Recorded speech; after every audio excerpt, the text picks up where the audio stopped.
lá, e o Galvão narrando, daí, enfim, dispensaram a gente, o pessoal aí tá dispensado porque a cobertura ficou só nisso. Tu já tava todo no mundo pátio? foi surpreso. Tu tava no pátio já?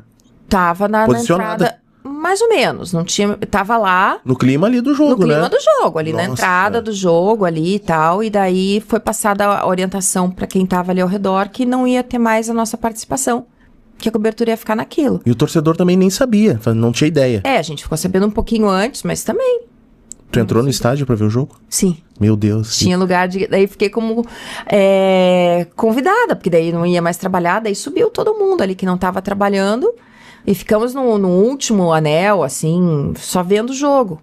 O que foi uma pena, a gente queria trabalhar. Mas aí também vi o jogo, só que daí vi o jogo, né? Sim. Então a gente falou bastante de futebol e tem tanta coisa aqui pra gente conversar, claro que não vai dar tempo de tudo, mas tu fez diversas reportagens marcantes e eu queria falar um pouco sobre o caso Evandro. Se a gente Isso pode já conversar foi bem um pouco. recente, exatamente. Conversar sobre isso. Eu pergunto pra muita gente aqui de Curitiba, do Paraná, se eles lembravam na década de 90, quando isso tinha acontecido. A Luciana, minha esposa, a família dela tem casa em Guaratuba, e eles dão alguns relatos bem interessantes. Eu quero saber o teu relato. 1992, eu acho que foi, Isso. né? 1992, e depois tu fazer essa cobertura relacionada a esse caso que, bom, primeiro podcast, depois livro, depois série, e eu acho que o Brasil inteiro tá sabendo e ninguém sabe o que aconteceu, é um grande mistério, né? Na verdade a gente sabe que, né, o menino morreu, depois teve toda, né, a revelação, que foi super recente, mas a cobertura foi o seguinte, eu ainda não trabalhava, eu estava na faculdade quando houve todo aquele sumiço dos meninos, né, de Guaratuba e bruxas de Guaratuba e tal. Aí, quando eu entrei na TV, eu cheguei a fazer um julgamento, algumas revisões no tribunal do júri, se não me engano, me fugiu o nome deles, enfim, dos outros 3 que participaram, né, tinha o Oswaldo Marceneiro e outros... Não lembro o nome. Me fugiu o nome deles agora. Mas teve os julgamentos ali, eu cheguei a participar ainda. E aí, esse caso, enfim, ficou parado até surgir uma nova prova que foi entregue para fazer o podcast, né? Meu Deus, me fugiu o nome também do nosso... Ivan? Não. O nome do... Sim, Ivan. É Ivan, né? Ivan. Que recebeu essas fitas que comprovavam uma tortura. Era uma época ainda que a polícia, enfim, tinha uma outra forma de atuação. Isso foi começo da década de 90. A gente tem que contextualizar tudo isso. Como a gente falou do futebol, a cobertura era diferente. A polícia também. Hoje em dia essas coisas ainda acontecem, imagine lá no começo da década de 90. Sim. O Ivan Mizanzuki. Isso. Ele recebeu essas fitas e ele não conta como essas fitas chegaram até ele, claro. Ele professor de faculdade e fazia esse trabalho de documentarista. E recebeu essas provas, que são as fitas originais, sem cortes. Os cortes foram usados no julgamento, né? Elas admitindo que tinham, enfim, matado o menino. Sob tortura, né? Mas a parte da tortura foi editada. Isso que a fita bruta, né, com toda a gravação, apareceu na mão dele e ele fez todo o documentário em podcast do caso Evandro. E daí esse documentário fez tanto sucesso que mudou o processo, né, foi feito um novo julgamento e ele fez também o documentário em parceria com a Globoplay, da história, né? Foi recriada a história. Exato. E trazido os personagens mesmo no final dos episódios, os personagens reais, falando sobre o caso. Aí esse documentário fez sucesso. Ele ia ser lançado, ou foi lançado o primeiro episódio, e como isso envolvia a gente aqui no Paraná, eu e o editor-chefe do Meio Dia Paraná, na época, conversamos sobre isso e tivemos a ideia, a gente precisa fazer uma série de reportagens, porque as pessoas não vão necessariamente assistir o documentário, até porque era um canal fechado. Vamos trazer isso para o canal aberto? Vamos. Assim que foi lançado o primeiro, o que ia ser lançado primeiro, a gente já decidiu trazer isso. E foi um trabalho daí de peso para conseguir falar com todas essas pessoas. A gente falou para conseguir falar com o Oswaldo Marceneiro, que estava super recluso, foi bem complicado. A gente falou com Beatriz Celina Bage, a gente falou com o promotor na época, com o advogado da época, fizemos entrevistas com todas as pessoas e fizemos a nossa série de reportagens. Na verdade, acho que foram só 2. E trazendo o que a gente sabia ali, o que o documentário sabia e o que o processo, como isso mexeu no processo. Foi um trabalho legal.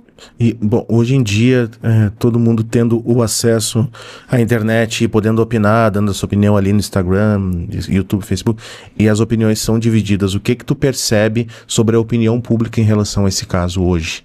Com todas essas informações que foram oferecidas a nós, público.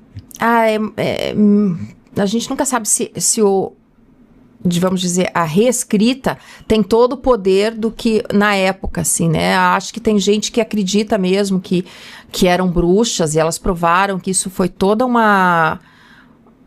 A palavra tramóia não é exatamente boa para esse caso, mas enfim, que elas foram levadas, né, para o júri por quase que uma comoção, a história, um transe coletivo, assim, né? Vai surgindo, não, vamos desenterrar um alguidar, que é aquele objeto de magia negra. E daí, quando começa a falar dessas coisas, as pessoas entram num transe, né? E isso aconteceu na época. Então, provando-se agora que isso não aconteceu na época, que foi realmente um serial killer, ninguém sabe quem matou, mas era alguém que matava meninos, né?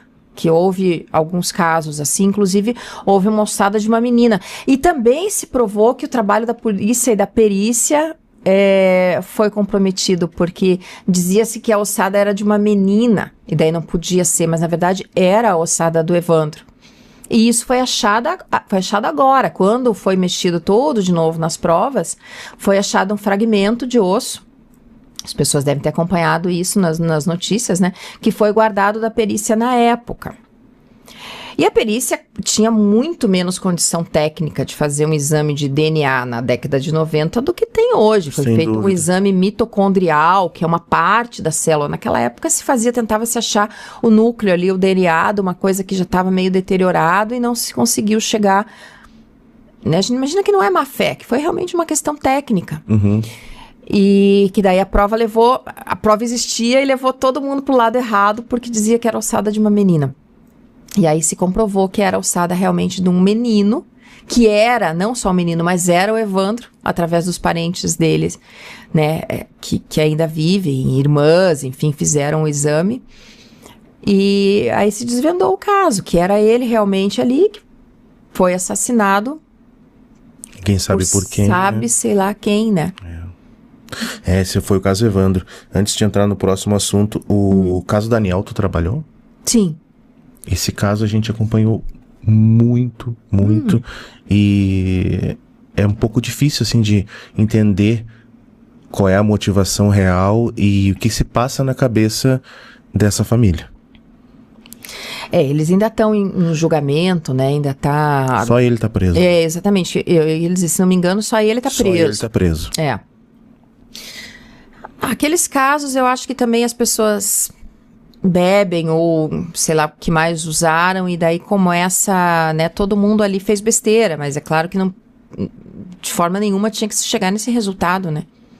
O que a gente sabe que a polícia explicou que se investigou foi que eles estavam todos no after da festa, ou seja, já estavam em condições, vamos dizer, psicológicas alteradas. E informações desencontradas também, né?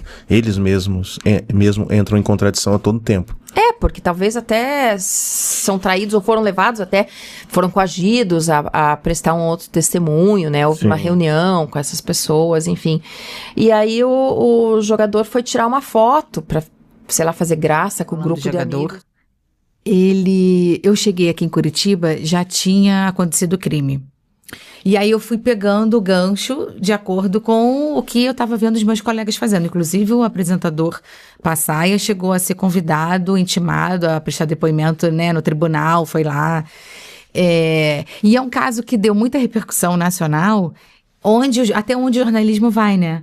E a gente realmente se mete em tudo, a gente fala com todas as fontes, a gente fala com todos os lados, porque esse é o segredo do jornalismo, tem que ouvir realmente os dois lados. Quem matou, que é a família da vítima, então assim, os dois advogados, a polícia, e aí muitas das vezes a gente tem aquele insight, eu brinco dizendo assim, eu tenho intuição, se eu devo ir, se eu não devo ir, por exemplo, entrar numa favela com tiroteio, até onde eu vou? A chefia deixa a seu critério, deixa você decidir, para você também não colocar sua vida em risco.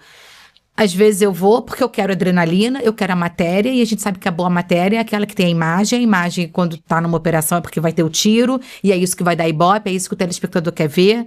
Só que, e aí, se eu escuto do nada uma intuiçãozinha no meu ouvido, assim, o meu anjinho da guarda soprando, não vai. Você faz o quê? Você quer ir pela matéria.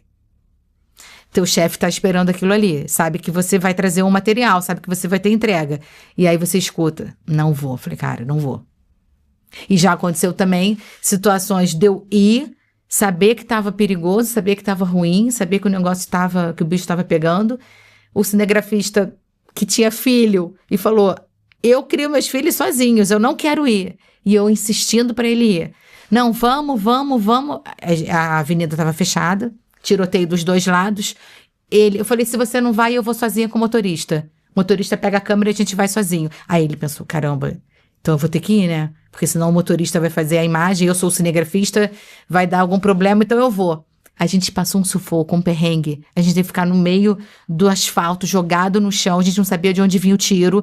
A mureta já estava pequena pra gente se proteger. E os policiais do lado atirando de fuzil. E na hora passou na minha cabeça assim, meu Deus, eu obriguei ele a vir. Praticamente, eu obriguei.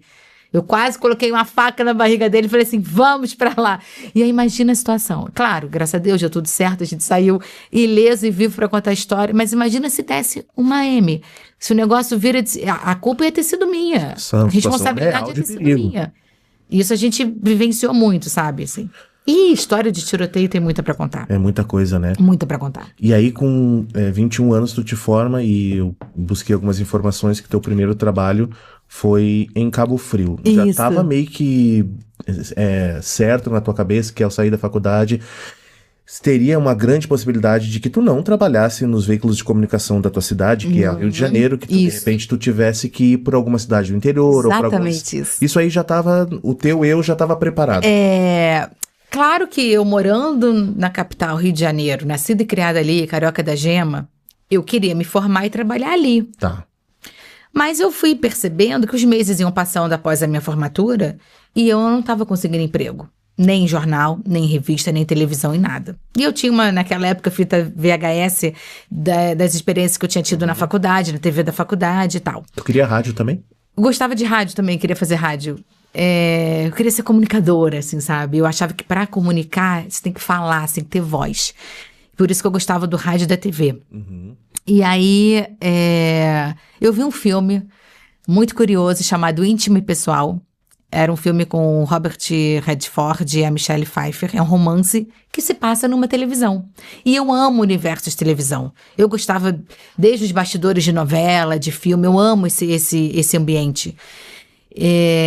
Eu gosto de saber até o que está por trás das câmeras, sabe? Não só o que está na frente. Sempre gostei disso. E aí eu vi aquele filme, fiquei encantada. Eu dizia que era o filme da minha vida. Tanto que eu vi 9 vezes. Sabia até quase os diálogos. Mas quando eu vi esse filme a primeira vez, eu chorei, me debulhei, né, com o final e tal. E como ele tem toda a temática de televisão, a jornalista que queria muito emprego, ela faz isso. Ela ela vai se mudando das cidades e vai até ela conseguir atingir o objetivo dela, de estar onde ela quer e tal. Na hora me deu uma luz. Me deu um insight. Me deu uma intuição. Melissa, por que você não sai do Rio de Janeiro? Você não está conseguindo nada aqui. Faz o inverso, vai para o interior. Porque quem está no interior não quer ficar no interior, quer vir para a capital. A capital está saturada, não tem vaga, o mercado já está cheio. Toda hora, cada 6 meses, despejando milhares de estudantes no mercado de trabalho. E eu falei, tá bom, eu vou para o interior. Então eu peguei meu carro, a estrada, fui sozinha para Cabo Frio, não conhecia ninguém lá. Não sabia o nome do diretor de lá, do jornalismo. Assisti o telejornal. Vi aquelas letrinhas subindo que são os créditos no final do jornal. Perfeito. Aí vi o nome do cara. O nome do diretor é Lorival Werneck. Perfeito. Beleza, esperei da segunda-feira, liguei pra TV na segunda-feira. Oi, aqui é a Melissa, eu queria falar com o Lorival Werneck, eu queria entregar um material, meu currículo aí, minha fita. Posso ir aí? Vou transferir. Ele atendeu, pode vir aqui tal hora, tal dia. Ah, beleza. Fui lá, entreguei meu currículo, tadinha, eu sem muita experiência, né? Era só universidade. Entreguei meu currículo, entreguei minha fita, ele assistiu e tal. O tempo passou, voltei pro Rio. E aí, 2 meses depois, ele me chamou.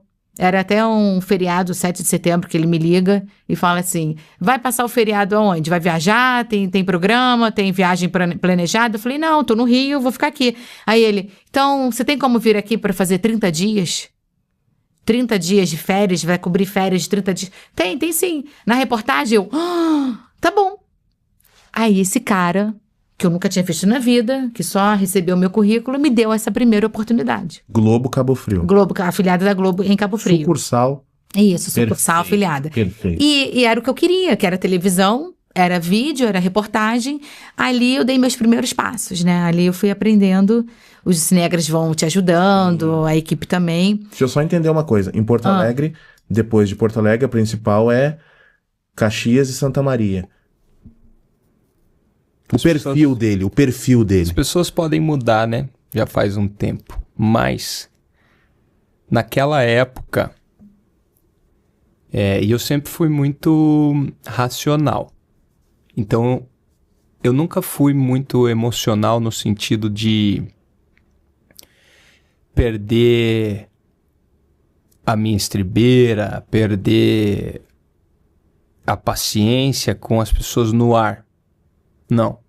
Eu sinto, eu acho, fico indignado com as coisas, mas eu era sempre bem racional. O caso do Júnior Riqueza, ele me revoltou bastante, mesmo tendo esse perfil racional. Por quê? Foi um homem que, num primeiro momento, mentiu. Aí ele viu que a mentira não colou. Ele criou uma nova mentira. E assim foi em 4 ou 5 versões diferentes para o que tinha acontecido, a dinâmica dos fatos naquela casa. Isso nos revoltou muito. Isso mostrou um pouco do perfil dele. Ok. Primeiro fato. Segundo, nós começamos a, como a gente diz no jornalismo policial, puxar a capivara, né? Puxar o histórico policial do cara. Nós descobrimos diversas coisas que eram no seguinte sentido. Ele tinha passagem na polícia por negociação de carro. Ele tinha passagens na polícia por associação a bandidos. Então, por exemplo, uma moto que ele tinha, que ficou famosa porque tinha cenas dele com a esposa em cima da moto e tal, pertencia a um grande traficante de drogas, que estava preso. Né? Então, assim, umas coisas meio inexplicáveis que ia mostrando os ambientes que esse homem andava. Né? Então, 1, 2, vamos lá. Primeiro fato que eu te falei, segundo fato que eu te falei, os ambientes que ele andava.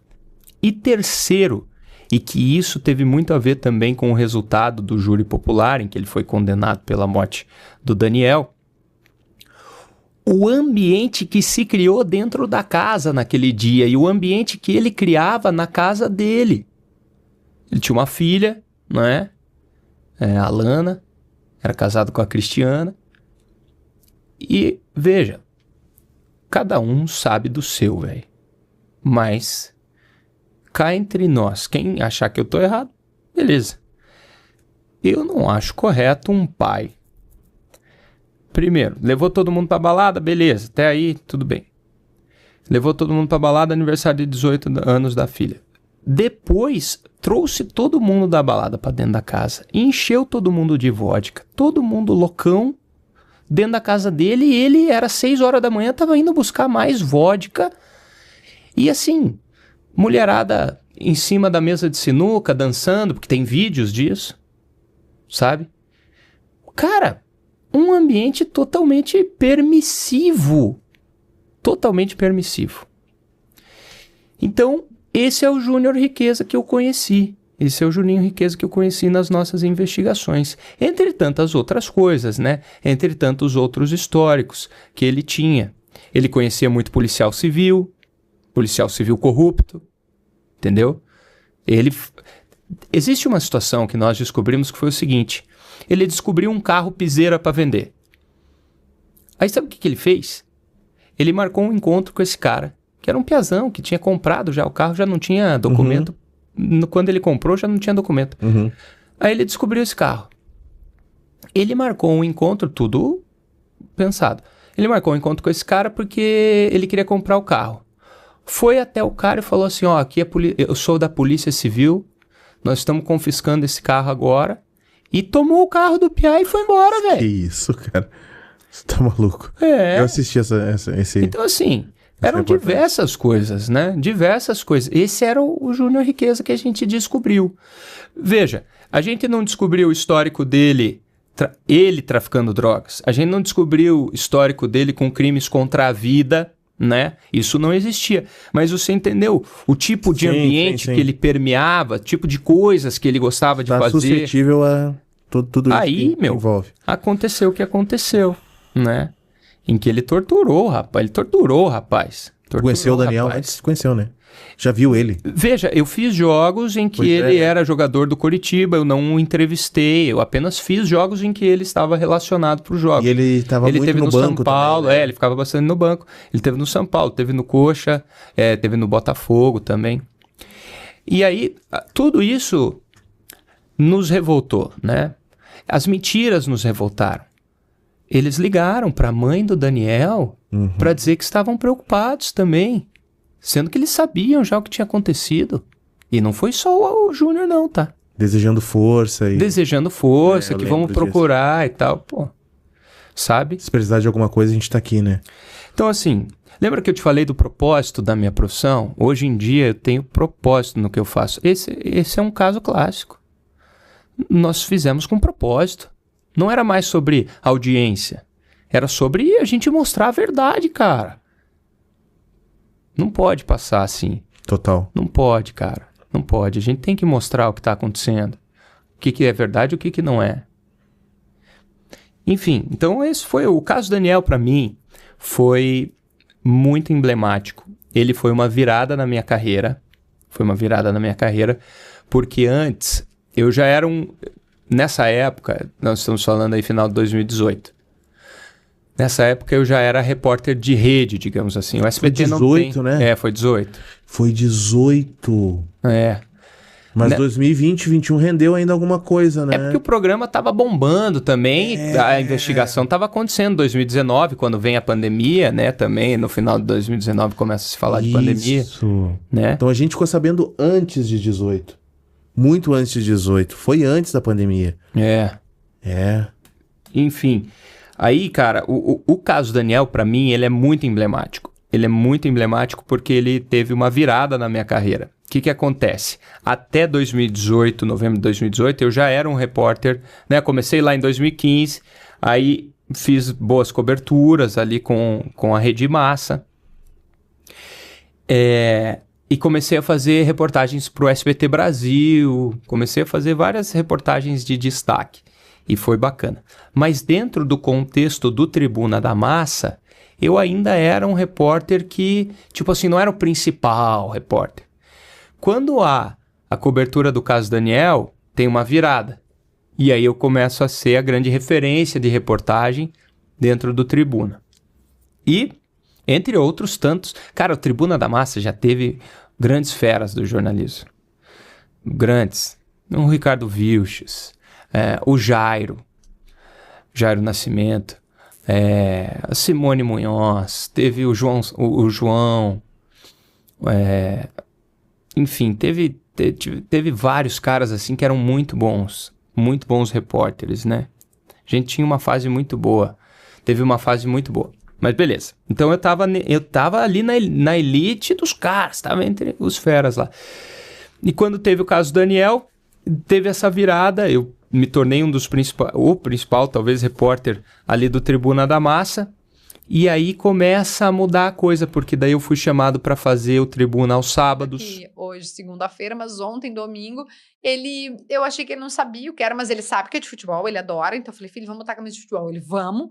E aí eu falei, filho, fala de quem é a tua camisa. Que era pra dizer que era do futebol. Ele, Barcelona. E eu falei, já tá sabendo. Mas daqui a pouco ele vai escolher o time, né? Daqui a pouco ele vai. Vai. Não E tá adianta, tudo vai bem, entender. tá tudo certo. Bom, tu te identificou desde Isso aí não tem problema, né? Mas o Inter tá tão mal que eu já não sei se eu quero que ele sofra. Mãe não quer que filho sofra. Quando for pro ar esse podcast aqui... Nós já saberemos. Já saberemos, né? Se Deus Nós quiser. já sabemos o que aconteceu. Exatamente. Poxa vida, olha Meu só. Deus! Passou, né? O tempo passa. A gente teria eu queria te perguntar muitas coisas. Queria te perguntar sobre o Oscar, a cobertura foi demais. da prisão do Agora, né? do Jair, pesadíssima. Né? Queria te perguntar sobre... O que mais que eu anotei aqui? O Descomplica Kelly, Saia de Redação, a tua chegada no Sala de Redação também, muita coisa. Mas assim, já que a gente falou do Gabriel, me fala dessa transformação de sentimento, de soul, com a chegada dele, depois de ter perdido 2 bebês, e agora ele está aí com vocês estão felizes e te completou, né? Tu tem toda a razão, é muito transformador. Foi muito transformador a chegada do Gabriel. Primeiro porque eu queria muito ser mãe, né? Aquilo era uma coisa que eu estava pronta, preparada, achava que estava preparada, né? Mas eu tinha trabalhado a minha vida para parar aquele momento para ser mãe. E aí eu perco 2 vezes, eu fico muito abalada. Qual foi o espaço de um para o outro? Eu perdi uma em junho e depois em novembro. Isso 21. Pandemia. Junho e depois novembro. E aí eu engravido de novo em junho do ano seguinte. Lembro tanto, porque assim, o Davi me ligava sempre que eu tinha esse revés, aí ele falava, vai dar certo. E daí ele morreu acho que foi finalzinho de maio, começo de junho. E aí eu me lembro que eu tava rezando, assim, né? Depois que ele morreu, né? Pra ele ficar bem, pra tudo, né? E aí eu brinquei, assim, na minha oração. Eu falei, Davi, agora que tu passou pro lado de lá, me ajuda a ter meu filho, já que tu queria tanto. E aí eu engravido naquele mês. Foi uma loucura, assim. Fiquei tão feliz. E aí a minha gravidez é ótima, eu fico super bem. Só que quando nasce a criança... Eu tive uma quebra de expectativa, porque eu tava super bem, cabeluda, minha gravidez foi maravilhosa, não tinha tido enjoo, eu tava, eu tava ótima. E quando nasce a criança, eu não sei, tem filho? Não. Cara, o filho quando nasce é um perrengue do cão, porque ele não sabe dormir, o tempo tu não sabe se é fome, sono, se tá com coceira no pé, se ele tá engasgado, é uma coisa. E eu sou sempre muito, tu viu aqui, né? Eu tenho a resposta, eu tenho pronto, eu tenho vídeo. Eu falei, cara, o que eu fiz com a minha vida? Eu não sei lidar, não sei fazer nada com esse ser. Eu falei, mãe, socorro. E eu acho que eu fui recobrando a consciência, retomando a consciência ao longo, né, de 2 anos. Depois de 2 anos, eu acho que eu voltei a ser eu com muitas mudanças. E eu acho que me amadureceu de uma forma que nem uma faculdade, e eu sou apaixonada pela academia, pelo exercício de estudar, né? Quero voltar a fazer, se não outra graduação, uma pós-graduação, tô de olho ali na PUC para ver o que vai se encaixar na minha vida, mas algo que nem a academia nos ensina, que é essa maturidade, né? Do como se relacionar com alguém, né? Alguém que se casa, muda tudo, tu tem que dar espaço para o outro, ceder, é ele que vai, né? Ele tem necessidades básicas, eu vou ter que deixar de dormir para atendê-lo, senão ele não sobrevive, eu tô cansada, mas eu tenho que amamentar meu filho, ele precisa daquela nutrição. Então, eu acho que é um exercício, primeiro, de rever todas as convicções que tu tem, eu era muito certeza de tudo, caiu tudo por terra. 2, de colocar as necessidades de um outro ser humano à frente das tuas, que é um exercício de muito desapego, de compreender algo que eu não compreendia, que todas as mulheres, mães passam. A jornada, a rotina de uma mulher, ela já é mais sacrificante, porque tem uma coisa cultural que acha que os cuidados da casa é da mulher e mais o profissional. Então, para nós já é bem pesado. E aí, quando vem um filho que a responsabilidade socialmente é da mãe, é da mulher, fica assim, tinha vezes que eu ia trabalhar sem ter dormido 1 hora inteira. Porque o sono era picotado até eles aprenderem bem a dormir. Hoje tá ótimo já. Então, eu tinha que fazer entrevista ao vivo, né? Então tá lá o prefeito, o governador, pegamos uma enchente, né? Meu filho era nenê. E aí, como é que é o Lé com Cré? Como é que é raciocina? Gente que não dorme sabe, né? Ficou um dia sem dormir, teve um dia de ressaca, no outro dia tu não raciocina. E aí o cérebro, vai, vamos. Então, a maternidade me transformou. Eu já era muito empática, mas eu passei a ser mais ainda. Eu acho que essa coisa de ouvir o outro lado, entender, dar espaços, que eu te falei, né? Não ser tão belicosa. Eu comecei a dizer, quem sabe tem um aprendizado aí. Eu mudei completamente, sabe? E ainda assim, diante de toda essa consciência, a culpa nos atravessa tanto, porque eu, para cobrir Brasília, né, como eu fui 2 semanas no julgamento do Bolsonaro e depois agora na prisão, mas são 3 semanas, é o mês Sim. inteiro fora.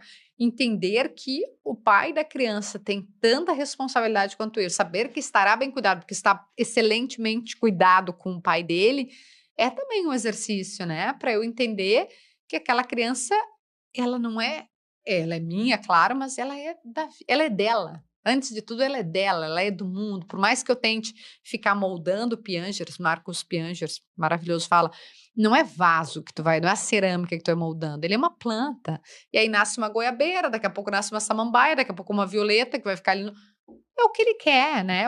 Eu vou dar as ferramentas para conduzir da melhor forma possível, mas é uma vida independente da tua. Entender isso é difícil, mas é libertador também. Então, a maternidade, assim, não teria melhor pergunta para a gente terminar, porque a maternidade foi o grande acontecimento aqui da minha vida. Mais que tudo, mais que ter o Oscar, que foi maravilhoso, mais que a política, mais que Brasília, eu sou antes e depois da maternidade. É algo, assim, muito forte.